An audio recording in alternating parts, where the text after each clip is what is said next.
तो चलिए आगे बढ़ेंगे और इसी बीच बड़ी खबर से हम आपको रूबरू करवा दें। पावटा में व्यापारी से लूट के मामले को लेकर के इस वक्त बड़ी जानकारी सामने आ रही है।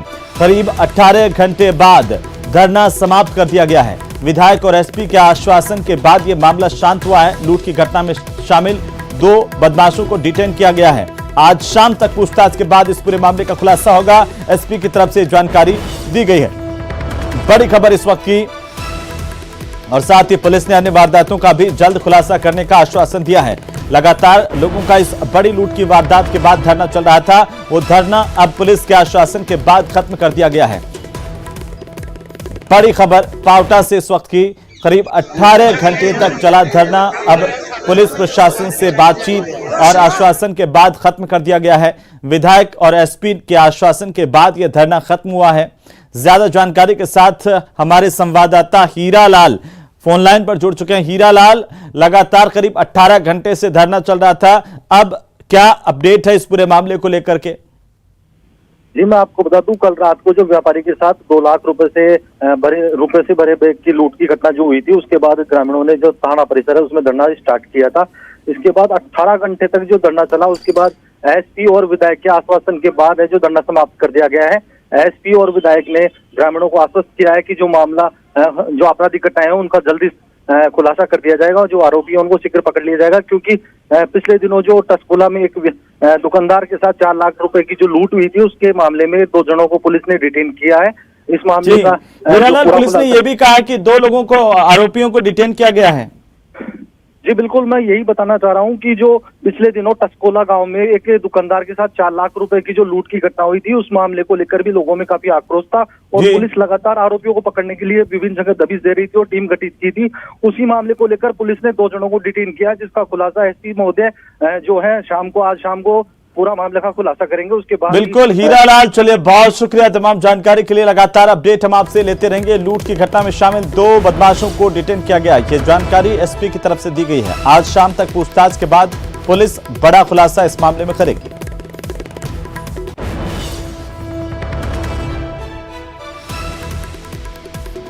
तो करीब 18 घंटे तक चला धरना आखिरकार समाप्त हो गया है।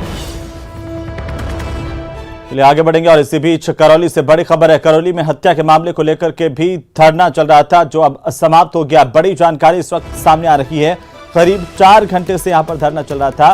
5 लाख रुपए की आर्थिक मदद समेत कई मांगों पर सहमति बन गई है। प्रशासन के साथ बातचीत हुई और आपको बता दें कि शहरी रोजगार गारंटी योजना में नौकरी देने का आश्वासन प्रशासन ने दिया है। आरोपियों की 7 दिन में गिरफ्तारी का आश्वासन भी प्रशासन की तरफ से दिया गया है और अपहरण के बाद बच्चे की हत्या कर दी गई थी। 5 लाख रुपए की आर्थिक मदद समेत कई मांगों पर प्रशासन के साथ सहमति बनी है। ये मासूम बच्चा जिसको अपहरण करने के बाद इसकी हत्या कर दी गई थी, इसी मामले को लेकर आक्रोशित लोग धरने पर थे और आखिरकार करीब 4 घंटे से चल रहा धरना अब समाप्त हो गया। गतिरोध भी इसी के साथ समाप्त हो गया है। प्रशासन और पुलिस की मुस्तैदी के चलते, साथ ही पुलिस अब पोस्टमार्टम करवा करके परिजनों को डेड बॉडी सुपुर्द करेगी। वाल्मीकि समाज के किसी बच्चे का कोई आपसी संघर्ष में या मर्डर हो गया है और मर्डर का विधिवत मुकदमा पुलिस द्वारा दर्ज कर लिया गया है और उसमें इन्वेस्टिगेशन चल रहा है। एक तो उसमें जो भी दोषी होगा शीघ्र ही उसका पुलिस द्वारा आश्वासन दिया गया है कि खुलासा हो जाएगा और उसमें किसी निर्दोष व्यक्ति के विरुद्ध कोई कार्रवाई नहीं होगी। जिला प्रशासन को और वाल्मीकि समाज के लोगों को धन्यवाद देता हूँ।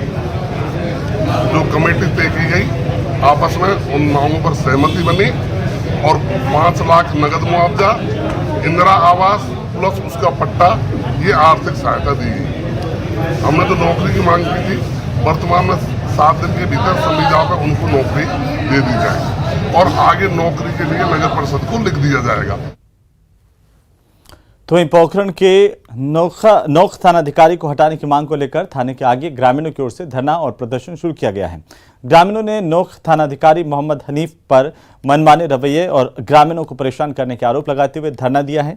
नोख थाना इलाके में सोलर प्लांट स्थापित है, वहां पर बाहरी लोग और बाहरी गाड़ियां संचालित हो रही हैं, जिसका भी अब विरोध स्थानीय लोगों की तरफ से किया जा रहा है। पिछले 3 दिनों से नोख थाने के आगे धरना और प्रदर्शन जारी है। ग्रामीणों ने थानाधिकारी पर सोलर कंपनियों में बाहरी लोगों से मिलीभगत करते हुए स्थानीय लोगों को परेशान करने के आरोप लगाए हैं। ग्रामीणों के उग्र आंदोलन को लेकर पुलिस प्रशासन काफी अलर्ट नजर आ रहा है। लगातार ये लोग नारेबाजी कर रहे हैं पुलिस प्रशासन के खिलाफ भी, और साथ ही साथ थानाधिकारी की मनमानी को लेकर के ग्रामीणों का प्रदर्शन लगातार जारी है। नोख थानाधिकारी को हटाने की मांग कर रहे हैं। चलिए आगे बढ़ेंगे और बात श्रीगंगानगर के सादुल शहर में दबंगों के कहर की। श्रीगंगानगर के सादुल शहर थाना इलाके में ओम प्रकाश मेघवाल पर गांव के ही कुछ गुंडों ने उसकी नाबालिग बेटी से जबरन शादी करने का दबाव बनाया, जिससे परेशान होकर ओम प्रकाश मेघवाल ने कीटनाशक का सेवन कर आत्महत्या कर ली। इस मामले में मृतक के परिजन और समाज के लोग धरना दे रहे थे। धरने पर बैठे परिजनों का यह कहना है कि जब तक मृतक ओम प्रकाश मेघवाल की आत्महत्या के जिम्मेदार तीनों लोगों की गिरफ्तारी नहीं हो जाती है, इस मामले में उनका धरना जारी रहेगा। लापरवाही बरतने और पीड़ित परिवार पर समझौते का दबाव बनाने वाले पुलिसकर्मियों के खिलाफ भी कानूनी कार्रवाई की मांग यहां पर की जा रही है, और इसके साथ ही मृतक परिजनों को 50 लाख रुपए की आर्थिक सहायता की मांग की जा रही है।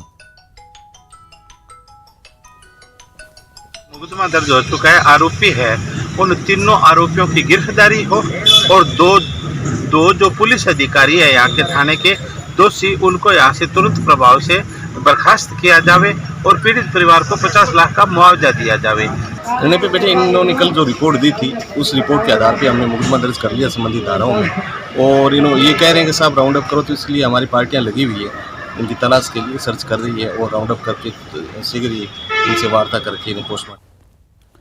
तो वहीं राजधानी जयपुर में अपराधियों के हौसले इस कदर बुलंद है कि रात के वक्त बेखौफ चोरी की वारदात को अंजाम दे रहे हैं। शहर के मुरलीपुरा इलाके में भी 2 चोर एक मंदिर में आधी रात को घुसकर वारदात करते हुए नजर आए। ये वारदात मुरलीपुरा इलाके में माताजी चौराहे के पास दुर्गा माता मंदिर में हुई, जो कि मंदिर में लगे सीसीटीवी फुटेज में कैद हुई हैं। उसकी तस्वीरें हम आपको दिखा रहे हैं। सीसीटीवी फुटेज में साफ देखा जा सकता है कि चोर बेखौफ होकर मंदिर में इधर उधर टहल रहे हैं। मंदिर परिसर पूरी तरह से खाली है। यह सुनिश्चित करने के बाद मंदिर में रखे दान पात्र को बदमाश ने किसी औजार से काटना शुरू किया, और इसी बीच मुख्य रोड पर बने इस मंदिर के बाहर से वाहनों की आवाजाही की आवाज आने पर बदमाश यहां पर छिपते हुए भी नजर आए। रविवार को चोरी के प्रयास का पता चलने पर कॉलोनी के लोगों ने मुरलीपुरा थाना पुलिस को इसकी सूचना दी है। अब पुलिस पूरे मामले को लेकर तफ्तीश कर रही है। तो वहीं बीकानेर से बड़ी खबर है, जहां पर बीकानेर के खाजवाला में चोरों का आतंक देखने को मिल रहा है। सीएससी परिसर से 15 दिन में 3 बाइक के चोरी होने की खबर है, और तस्वीरें आपकी टीवी स्क्रीन पर। शातिर चोर पुलिस की पकड़ से दूर, 2 नाबालिग बाइक चोर सीसीटीवी में कैद हुए हैं। वो तस्वीरें आप देखिए, और इन पर आरोप है कि ये बाइक चोरी करते हैं किस तरीके से। वाहन चोरी की ये पूरी की पूरी वारदात सीसीटीवी में कैद हुई है। पहले अस्पताल की दोनों ने रेकी की, मात्र 2 मिनट में बाइक लेकर के यहां से फरार हो गए। हॉस्पिटल में कोई गार्ड नहीं था, और फुटेज के आधार पर पुलिस अब तफ्तीश कर रही है, तलाश कर रही है इन नाबालिग चोरों की। छोटे बच्चे हैं ये जो चोरी की वारदात को अंजाम दे रहे हैं। इनकी तस्वीरें सीसीटीवी में कैद हुई हैं, और हैरान करने वाली बात यह है कि महज 2 मिनट में रैकी करने के बाद ये छोटे चोर किसी भी बाइक को मास्टर की से खोल करके उड़ा ले जाने में माहिर हैं। चलिए आगे बढ़ेंगे कोटा से खबर, जहां पर न्यू रेलवे कॉलोनी इलाके में चोरी की वारदात हुई है। रेलवे कर्मचारी के घर पर चोरी की वारदात सीसीटीवी में कैद हुई है। 42,000 रुपए की नकदी, सोने के जेवरात चोरी हुए हैं। चोरों ने एटीएम कार्ड पर भी हाथ साफ कर दिया। एटीएम से निकाले गए 45,000 रुपए, और एटीएम में चोर की तस्वीर कैद हुई। वो तस्वीर हम आप तक पहुंचा रहे हैं। सीसीटीवी में ये तस्वीरें कैद हुई हैं। रेलवे कॉलोनी थाना पुलिस अब पूरे मामले को लेकर जांच कर रही है।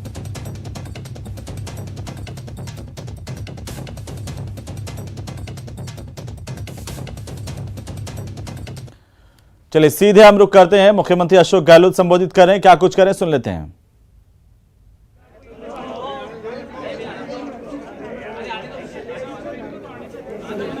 तो सीएम अशोक गहलोत जोधपुर के दौरे पर हैं। जोधपुर में मुख्यमंत्री अशोक गहलोत बरकतुल्ला खान स्टेडियम में नवीनीकरण लोकार्पण समारोह में शिरकत करते हुए, और यहां पर अब स्टेडियम के नवीनीकरण का लोकार्पण मुख्यमंत्री अशोक गहलोत कुछ ही पलों में करेंगे।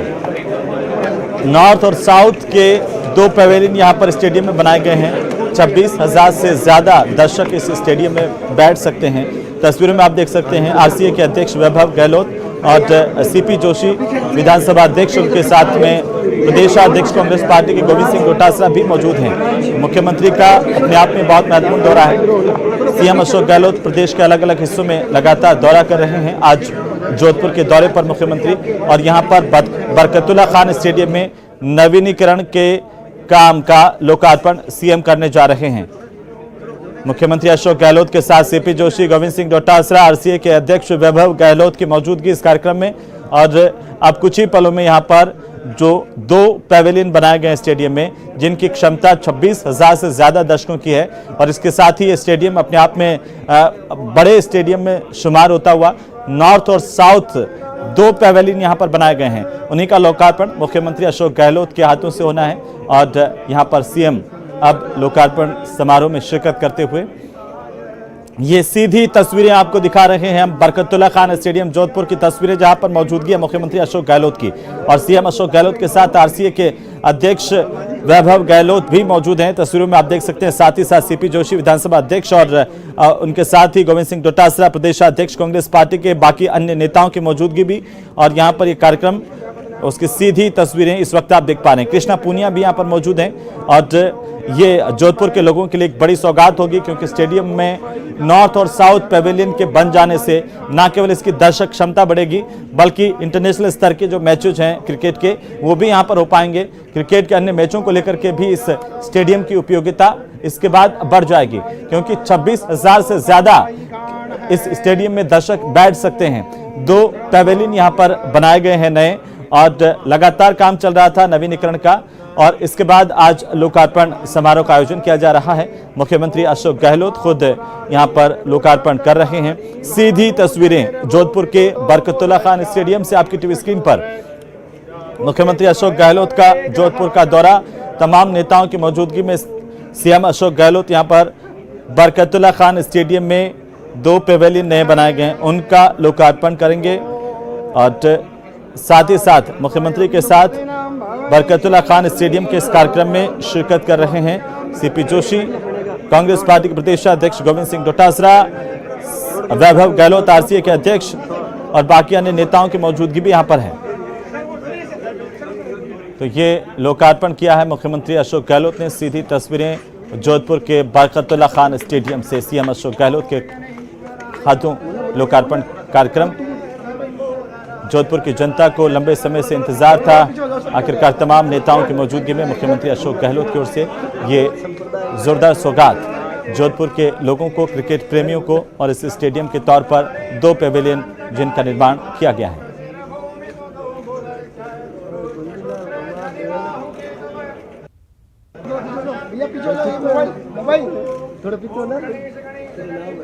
जोधपुर से सीधी तस्वीरें आपकी टीवी स्क्रीन पर, 2 अलग अलग तस्वीरों के माध्यम से जब सीएम ने फीता काट करके लोकार्पण किया और उसके बाद मुख्यमंत्री ने तमाम लोगों की मौजूदगी में लोकार्पण किया है। उम्मीद जताई है कि अब एक अंतर्राष्ट्रीय स्तर का ये स्टेडियम पूरी तरह से तैयार है।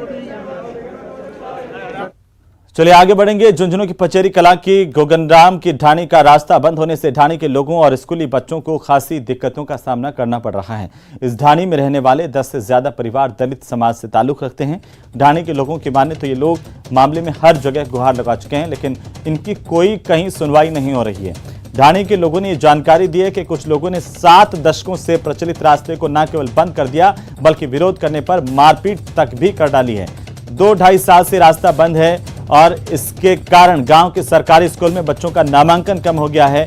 लेकिन जिला कलेक्टर से लगा करके तमाम प्रशासनिक अमला झुंझुनू में इस वक्त आंखें मूंदे बैठा है, जहां पर लोगों का आम रास्ता बंद कर दिया गया है। न केवल बच्चों की पढ़ाई प्रभावित हो रही है, बल्कि इस ढाणी के लोगों को आने जाने में भी तकलीफ का सामना करना पड़ रहा है। ये लंबे समय से रास्ता था, न केवल एक सरकारी रास्ता, कटान का रास्ता, लेकिन कुछ लोगों ने अपनी दबंगाई दिखाई और इन लोगों का रास्ता बंद कर दिया। अब ये लोग इधर उधर से आने के लिए मजबूर है। जिला कलेक्टर से लगा करके पुलिस तंत्र और तमाम जगहों पर गुहार लगा चुके हैं, लेकिन कोई सुनने वाला नहीं है। झुंझुनू के जिला कलेक्टर भी इस पूरे मामले को लेकर के आंखें मूंदे हुए हैं। शिकायत के बावजूद किसी ने कोई सुध नहीं ली है। 10 से ज्यादा परिवार यहां पर हैं जिनको भारी परेशानी का सामना करना पड़ रहा है। उनका आने जाने का, आवागमन का जो सार्वजनिक रास्ता है वो बदमाशों ने रोक दिया है और इस रास्ते पर अतिक्रमण के बाद अब ये लोग परेशान हैं। चलिए आगे बढ़ेंगे। प्रशासन के लाख प्रयासों के बावजूद सूबे में लंपी से गायों की मौत का सिलसिला बदस्तूर जारी है। रोजाना गायों के मरने की तस्वीरें सामने आ रही है। अब इनकी मौत की संख्या को लेकर के भी विवाद शुरू हो गया है। आपको बता दें कि पशुपालन विभाग के आंकड़ों में जहां महज प्रदेश भर में 58,000 गायों की मौत होने की जानकारी है, तो वहीं वीडियो संघ और सरपंच संघ का यह दावा है कि प्रदेश में अब तक लंपी रोग से 7.5 लाख गायें काल का ग्रास बन चुकी हैं, यानी कि मौत के मुंह में समा चुके हैं। इन दावों पर खास रिपोर्ट न्यूज़ 18 राजस्थान की, आप देखिए।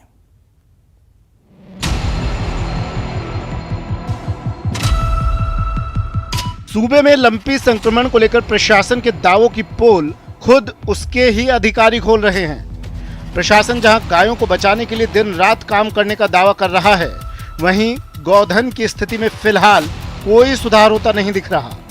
पशुपालन विभाग पर गायों की मौत पर हेराफेरी कर कम दिखाने के आरोप लग रहे हैं। ये आरोप लगा रहे हैं ग्राम विकास अधिकारी संघ और सरपंच संघ के महासचिव।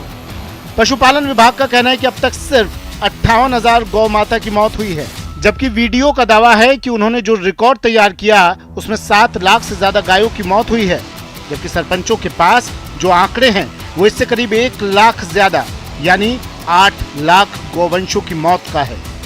पूरे राजस्थान भर में 7 लाख से ज़्यादा हमारी गायों की डेथ हुई है और ये डाटा हम कलेक्ट कर चुके हैं और डाटा कलेक्ट करके हम अपने विभाग को भी देने जा रहे हैं। वो देने के पीछे मुख्य रीज़न ये है कि पशुपालन विभाग जो बता रहा है वो डेथ 50,000 के आसपास बता रहा है, जो हमने समाचार पत्रों में देखी है, न्यूज़ चैनल्स पे देखी है, लेकिन हमारे हिसाब से डेथ 7 लाख को क्रॉस कर चुकी है, जिसके ऑथेंटिक डाटा हमारे पास है। क्योंकि हम लोग जो वैज्ञानिक पद्धति से समूह का निस्तारण कर रहे हैं, उसके निस्तारण से पहले हमारे द्वारा ग्राम पंचायतों में बाकायदा रजिस्टर मेंटेन किया जा रहा है। अगर किसी पशुपालक की गाय की डेथ हुई है तो पशुपालक का नाम लिखा जा रहा है। 8 लाख के लगभग गौवंश लंपी बीमारी की वजह से मर चुका है, जिसमें बीकानेर, जोधपुर, बाड़मेर में करीबन 1 लाख से भी ऊपर की संख्या है। इसमें पशुपालन विभाग के पास में सही आंकड़े नहीं है और राजस्थान सरकार ने अभी तक इसमें गायों को दफनाने के लिए भी राशि किस प्रकार से दी जाएगी वो तय नहीं की है। इसलिए मैं राजस्थान सरकार से अनुरोध करता हूं कि गायों को दफनाने के लिए ग्राम पंचायतों को क्या राशि दी जाएगी वो निश्चित करें। वहीं इस मामले पर जब न्यूज़ 18 ने पशुपालन विभाग से संपर्क किया तो उसने इन आंकड़ों के संकलन करने की पद्धति पर ही सवाल उठा दिए। पशुपालन विभाग के अतिरिक्त निदेशक डॉक्टर नरेंद्र मोहन सिंह का कहना है कि सरपंच और वीडियो पशुपालन विभाग फर्जीवाड़े की उच्च स्तरीय शिकायत करेंगे। साथ ही सही आंकड़े सही आए इसके लिए प्रक्रिया में भी सुधार किया जाएगा। इसके साथ ही उन्होंने विभाग की लाचारी जताते हुए कहा कि विभाग के पास पर्याप्त स्टाफ नहीं है जिससे हर मरने वाली गाय की गिनती हो सके। आंकड़े लेने का मुझे मैं स्पष्ट रूप से नहीं कह पाऊंगा कि वो लिखित में लेता होगा, लिखित में सब होता नहीं लेता होगा, क्योंकि इस तरह के उनको निर्देश नहीं दिए गए थे कि आप ग्राम पंचायत से लिखित में लेंगे। तो इसमें कोई प्रक्रिया में सुधार करवाना पड़ेगा सरकार से बात करके हमें, कि या तो वो फ़ोटो लेवें। जैसे कल चित्तौड़ में बात हुई तो जिला परिषद वालों ने ये कहा कि भाई अब हर पशु की फ़ोटो लेने का तय करेंगे, तो फ़ोटो लेवे तो कम से कम ये प्रूव हो जाए कि भाई ये पशु था, इसकी ये लंपी से ग्रसित था। दावों और उनकी हकीकत जो भी हो, लेकिन सच ये है कि सूबे में लंपी से गायों की मौत पर राजनीति होने के साथ ही आंकड़ों में हेराफेरी लंपी को रोकने पर सरकार के दावों पर ही सवाल खड़े कर रही है। लंपी स्किन डिजीज के कारण राजस्थान में बड़े पैमाने पर गौवंश की मौत हुई है। पशुपालन विभाग एक तरफ 56,000 से ज़्यादा पशुओं के मौत का दावा कर रहा है, वहीं पंचायती राज विभाग के ग्राम सेवक संघ और सरपंच संघ ने ये आंकड़ा 8 लाख के पार बताया है। निश्चित तौर पर गौवंश से पशुपालकों की कमर टूट गई है। वहीं अब राज्य सरकार के लिए ये आंकड़ों का विवाद कहीं कोई बड़ी मुसीबत ना बन जाए। कैमरा पर्सन यासीन अहमद के साथ राकेश शर्मा, न्यूज़ 18 राजस्थान, जयपुर। तो चलिए इसी के साथ ही बुलेटिन फिलहाल इतना ही। नमस्कार।